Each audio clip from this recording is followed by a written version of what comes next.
Bienvenue à bord du vaisseau Hypersensas. Bonjour et bienvenue dans le Défaussé, votre émission hebdomadaire sur les jeux de société. Moi c'est Alex et je suis avec le meilleur des acolytes, Zéphiriel. Oh, merci. Bonjour. Bonjour. Ça m'a touché. Il m'en faut Vous peu, n'entendez pas parce qu'il n'y a pas beaucoup de bruit, mais on est toujours à PEL. PEL, tranquillement installé au stand Funforge, et on a Antoine avec nous. Bonjour Antoine. Bonjour, De quoi tu viens nous parler aujourd'hui ? je vais vous parler de Runmasters.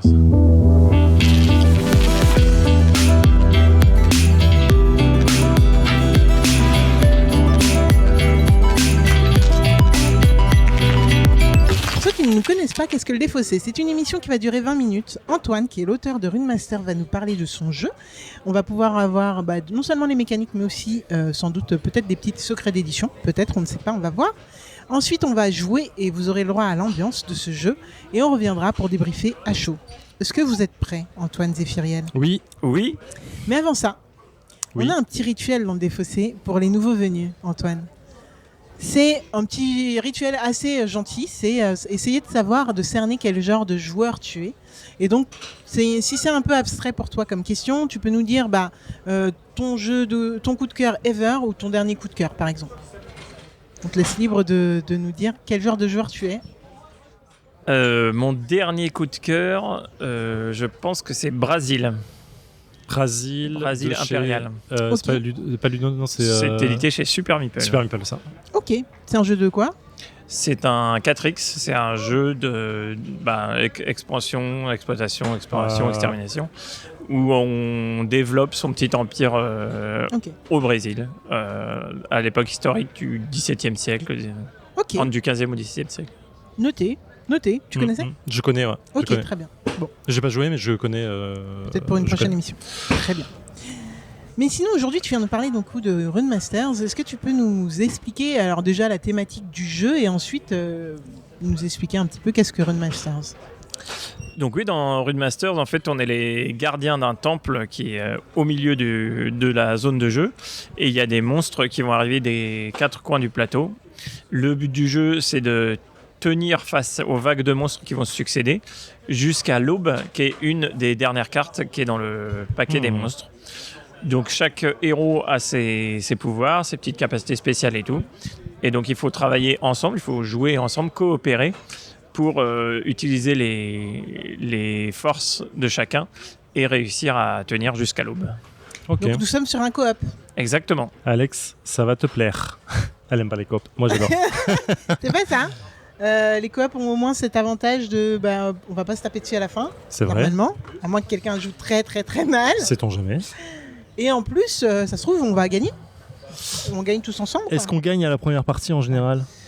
Ça dépend du niveau de difficulté, D'accord. mais pas forcément, non. On va D'accord. bien voir. Comment on joue ? Je vois qu'il y a des cartes. On a des cartes en main et on joue des cartes sur les pouvoirs ou les pouvoirs on sur a les cartes ou pas ? Pas de carte en main. D'accord. On va, en fait, à chaque tour de jeu, on va révéler des nouvelles cartes qui vont être des monstres qui vont se placer autour du plateau. D'accord. Et par contre, nos actions de jeu, ça va être avec des dés. D'accord. On va donc lancer 4 dés et utiliser ces dés au mieux pour se déplacer, blesser les monstres, déclencher des effets spéciaux, Ok. utiliser un pouvoir spécial qui est propre à chaque héros, D'accord. etc., etc. C'est vraiment la gestion et du placement de dés, en fait. Ok. Il en est où actuellement dans le développement, ce jeu ?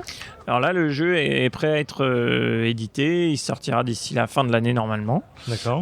Donc là, c'est un prototype. On joue sur un prototype plus, D'accord. avec du matériel quasiment définitif. Nice. Très bien. Donc tout le visuel est définitif, les tokens, les cartes. Oui, à quelques détails exceptions. près. D'accord, ok. D'accord. Cool. C'est vrai que ça a l'air plutôt très abouti. En tout cas, quand vous allez voir les vidéos les photos sur les réseaux, vous pourrez en juger vous-même. Ok, Zéphiriel, est-ce que tu as d'autres questions ? Non, je pense que j'en avais plus dans la troisième partie. Pour l'instant, j'ai à peu près le type de jeu en tête. J'attends de voir comment ça se joue plus précisément. Jeu de Et puis crawler, voilà. en plus, on aime bien dans le défaussé. Ouais, Donc, moi, j'adore. J'ai assez hâte. Clairement. Et la dernière fois qu'on en a fait un, on a perdu. C'est vrai. Donc, la revanche. Faut se rattraper. ça. Exactement. Ok, Antoine, est-ce que tu peux nous dire juste un petit peu l'équipe qui a travaillé dessus et la petite fiche avec le nom pour combien de joueurs, etc. Alors, c'est de 2 à 4. Donc, l'équipe, c'est. Moi, j'ai travaillé avec Funforge dessus. C'est pour 2 à 4 joueurs, mais comme tous les coopératifs, enfin, comme beaucoup de coopératifs, c'est aussi possible d'y jouer tout seul, en jouant plusieurs personnages. C'est, je dirais, à partir de 12 ans. On est sur un statut initié plus. C'est pas non plus. C'est pas si compliqué à prendre en main. D'accord.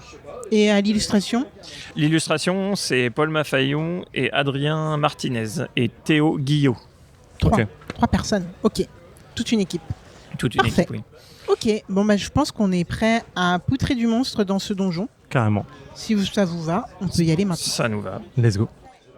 Bah, on a déjà 1 sur 2, hein, c'est pas mal, non? Oui, je peux aller là-bas. Ok. On faudra être sûr de le finir après.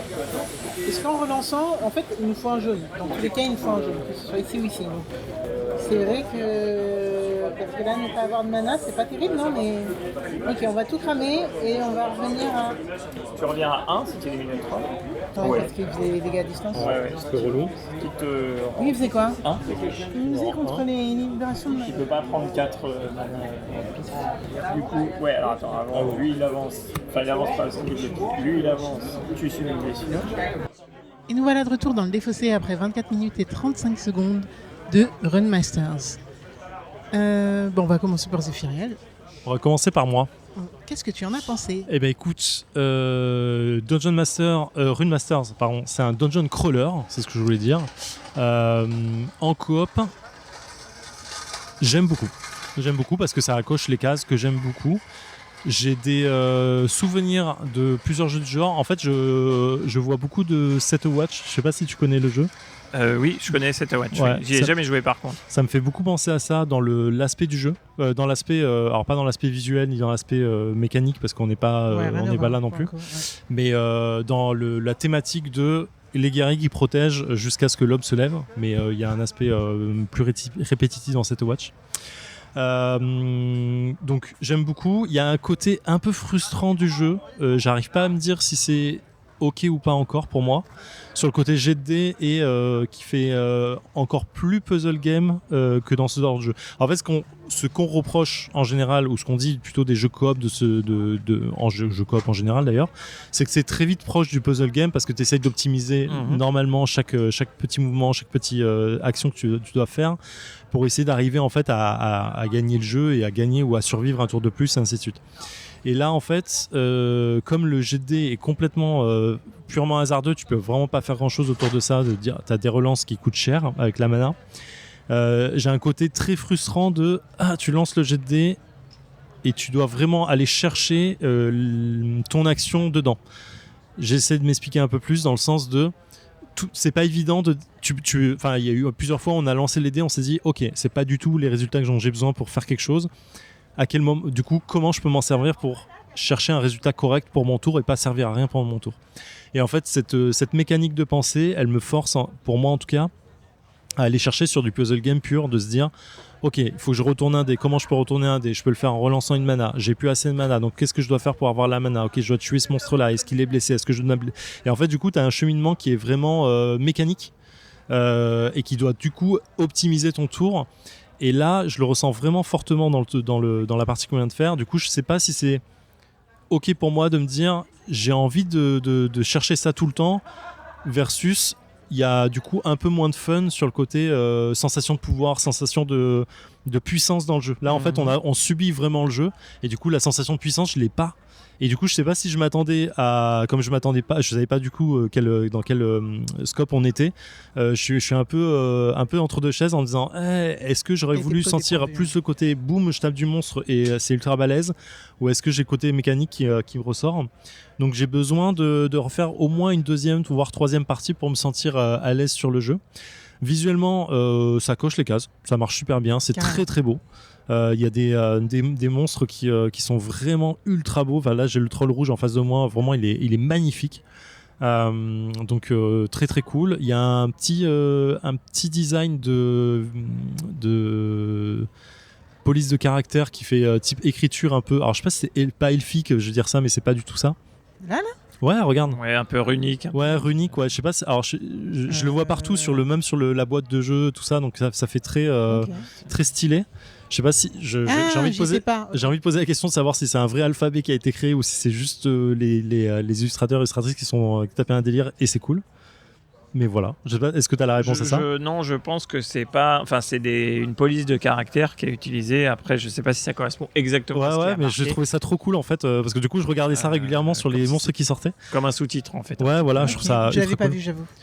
Petit Mais, détail, voilà. D'ailleurs, dans le design, moi, ce qui m'a impressionné, c'est en fait, on sent bien qu'il y en a plusieurs. Il y a eu plusieurs personnes parce Ouais. qu'on a des styles on a vraiment des styles qui ont rien à voir. On a du sérieux, on a un peu du goofy. Ouais, la clérique là, elle est BDS. clairement. Et on a les objets qui sont encore dans un univers à part. Et c'est vrai que dans ce genre de jeu, on dit souvent, j'ai pas vu les cartes en fait. Je Ouais. regarde le texte, mais j'ai pas vu les cartes. Et là, en fait, clairement, moi, je me suis attardé sur les cartes parce que il y a un univers. Ouais, il y a vraiment un univers qui donne envie d'être exploré.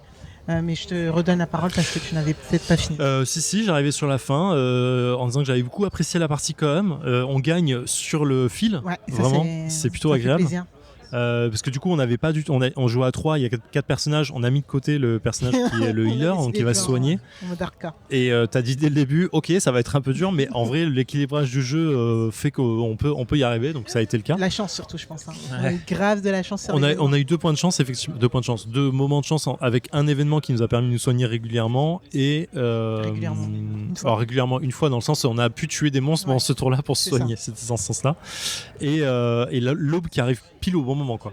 Donc, L'aube, je crois qu'elle elle était à point, quoi. Franchement. ouais, clairement. Et moi, c'est ce que j'ai vraiment apprécié dans le jeu, c'est justement l'aube. En effet, tu disais dans cette watch, il y en a plusieurs fois, donc c'est Ouais. cyclique. Et en fait, tu sens pas que l'aube, c'est une délivrance en mode c'est fini, puisque en fait, tu sais que le soir, tu vas y retourner. Ouais. Là, vraiment, ce que moi j'ai apprécié dans le jeu, j'ai pris la parole, je ne sais pas si tu avais Vas-y, sens-toi libre, c'est ton mais émission aussi. complètement, ce que j'ai apprécié dans le jeu, c'est cette atmosphère qui est, voilà, on a décidé de rentrer dans ce donjon, on va devoir tenir nos positions. Et quitte à vraiment échanger nos positions pour voir quand est-ce qu'on est un peu plus en faiblesse, quand est-ce que quelqu'un doit être protégé, et donc on va essayer de mettre en œuvre le puzzle game dont tu parlais précédemment. Moi je l'ai ressenti dans, là en fait il y en a un qui est en difficulté, il va falloir bouger. En fait l'idée c'est même pas comment on va pouvoir poutrer le monstre, ça va être comment est-ce qu'on va pouvoir protéger cette personne tout en encaissant nous les dégâts. Et ce que j'ai apprécié, c'est que c'était en one shot. Du coup, en fait, la nuit, en fait, elle passe relativement vite. Ouais. La partie, là, t'as dit en 25 minutes. Ouais, 25 environ. minutes, c'est ultra rapide pour un dungeon crawler et c'est Ouais, ça passe super bien, hein. plaisant. Ouais. Ça passe bien. Ça passe ultra bien pour reprendre À directement. 3 en plus, hein. Deux À 3 joueurs, 25 minutes pour une partie. En vrai, c'est agréable. Hein. Ouais. Ça passe vite, c'est dynamique, quoi. Ça monte la dynamique du jeu. Je suis complètement d'accord. Je viens de me rendre compte pendant que tu le disais. Ouais, c'est trop bien. Ok. Ouais, tu l'as pas ressenti pendant la partie? Non, du tout, non. C'est vrai? Non. Parce que j'étais tellement dans la pensée de mécanique de me dire, putain, en fait, on a joué que 25 minutes et on était arrivé sur la fin, quoi. Là, on perdait ou on y arrivait, mais on était sur 25 C'est minutes. ça, quoi. mais Ça en marche. fait, quand Antoine a dit là, avec l'événement poison, ça va être chaud, il faut que l'aube arrive. Ouais. Je me suis dit, franchement, ça veut dire que c'est un jeu qui se joue ultra rapidement. C'est cool. Et carrément, dans cette gamme, je suis pas sûr que ça existe. Non, clairement, tu pars vite sur du beaucoup. 45, quoi. Mais du coup, ce que je me demande, moi, c'est, Antoine, tu vas peut-être pouvoir nous dire, à quel moment vraiment on est amené à utiliser nos petits pylônes qui auraient dû être défaussés, il me semble, si il nous arrivait des bricoles. Les piliers du temple, Les en piliers. fait, souvent, ils sont détruits quand il manque un gardien. C'est-à-dire que quand quelqu'un est tué, Ah, d'accord. les monstres attaquent le temple. Et donc, t'as que 4 chances avant que ça tombe. Et si tu laisses une zone non défendue, Ouais. en fait, tu perds rapidement, puisqu'à chaque fois, en 4 tours, tu perds. Ouais, mais mon point, c'était Ah. plus, est-ce que ça arrive souvent, du coup, que ces piliers soient épuisés? Parce que 4, ça semble beaucoup. Ça va dépendre du niveau de difficulté. Ok. Mais oui, là, on était en mode novice. Ah, donc, on était pas ok. si- Oui, j'allais dire, en pour fait, ça. on avait encore bien 2-3 tours avant de perdre, quoi. Oui, là, Je là suis je pas pense sûre, qu'on était. Mais en fait, ça fait boule de neige. C'est-à-dire que quand la situation dégénère, elle dégénère très vite. D'accord. C'est très compliqué de la rattraper. Et ça peut être fini en 2 ou 3 tours si dès qu'il y en a un qui Ok. tombe et qu'il n'est pas relevé tout de suite, surtout quand il n'y a pas de De healer. healer. Voilà. Donc, non, j'assure qu'au niveau de difficulté supérieure, c'est plus difficile, justement. Et en fait, d'ailleurs, ça force parfois à sacrifier un ou plusieurs gardiens pour que le temple reste debout. C'est-à-dire qu'on va Ok. vraiment utiliser les points de vie jusqu'au bout. en disant parfois, bah là, il faut que ce soit toi qui meurs parce qu'au moins tu sauves le temple. Et des fois, ça se joue à 1 ou 2 piliers près, la trop victoire. Et là, l'aube arrive à ce moment-là. D'ailleurs, le personnage qu'on a mis de côté, il pouvait ressusciter aussi des gardiens. Donc, C'est pour ça que Oui, des d'accord. fois, en fait, on va même laisser mourir un gardien en se disant, bah, c'est pas grave, il vaut mieux qu'il meure parce que de toute façon, on peut le faire revenir, alors que les piliers du temple, on peut pas. c'est un peu plus compliqué. Mais du coup, là, si on a joué en mode novice, la difficulté, elle peut se faire par rapport aux événements qu'on Ouais, rajoute. en fait, effectivement, on va ajouter des événements négatifs et retirer des événements positifs pour rendre le jeu plus difficile. Sachant que le mode légendaire, c'est 5 événements négatifs. Ah ouais. Et c'est extrêmement difficile. Ouais, ils contre, sont violents là. Je vais vous Le le nombre dire. de monstres reste le même par rapport à l'aube. Le nombre de monstres dépend du nombre de joueurs, mais oui, Ok. sinon il reste le même. Ok. Ouais, d'accord. Ouais, donc le temps de jeu est quand même le même relativement. Ouais, voilà. Donc ce qu'on a dit en début Reste vrai. se tient. Ok. Est-ce qu'il y aura un mode campagne? C'est pas prévu à l'heure actuelle pour D'accord, l'instant. ok. C'est plutôt la variété des événements et sachant qu'on retire certaines cartes de monstres à chaque partie qui assure le renouvellement des parties. Ok, d'accord. Parce que je vois bien faire une petite campagne Ouais, de bah oui, ça. c'est un univers, là. Ouais, l'univers. Oui, qui va pourquoi avec, pas, c'était- complètement. Complètement. Ok, trop bien. Merci ouais. beaucoup. Merci beaucoup Antoine d'avoir pris le temps de nous accueillir. À Je vous ta en table. prie. Écoute, après ce dungeon crawler, on va continuer notre aventure PELSienne. C'est pas un dungeon crawler, c'est un tower defense. Oui, c'est vrai, ouais. Ah. En fait, Donc, autant pour nous. On a la mauvaise habitude de le nommer comme ça parce Ouais. qu'on est On dans a un pas- donjon, mais effectivement, c'est on un a pas tower été- defense. pas de souci, mais c'est quand même une classe différente. Parce que dungeon crawler, normalement, il y a plus de la progression. Oui, découverte vrai de qu'on ça, a t'as et complètement raison. Ouais. C'est vrai, complètement. Tower Defense, vrai. D'ailleurs, du coup, cette watch aussi est plutôt... Oui, complètement. Ouais, tout à c'est fait. la même classe. Ouais. Est-ce que tu veux nous redire très rapidement la fiche de ce jeu, donc laquelle équipe autour du jeu et pour quelle configuration, etc. Oui, donc c'est Rune Masters pour 2 à 4 joueurs. L'équipe d'illustrateurs, c'est Paul Maffaillon, Théo Guillot et Adrien Martinez. C'est un jeu donc édité par Funforge. Et voilà, à partir de 12 ans. D'accord, Parfait. Pour 1 à 4 joueurs. Oui, 1 à 4 joueurs. Oui. Parfait. Ma chère Alex, Oui, on va continuer l'aventure et voilà. et on va continuer à jouer. Et on va continuer à jouer. Merci à Rendez-vous vous. la semaine prochaine. Merci. Fin de transmission.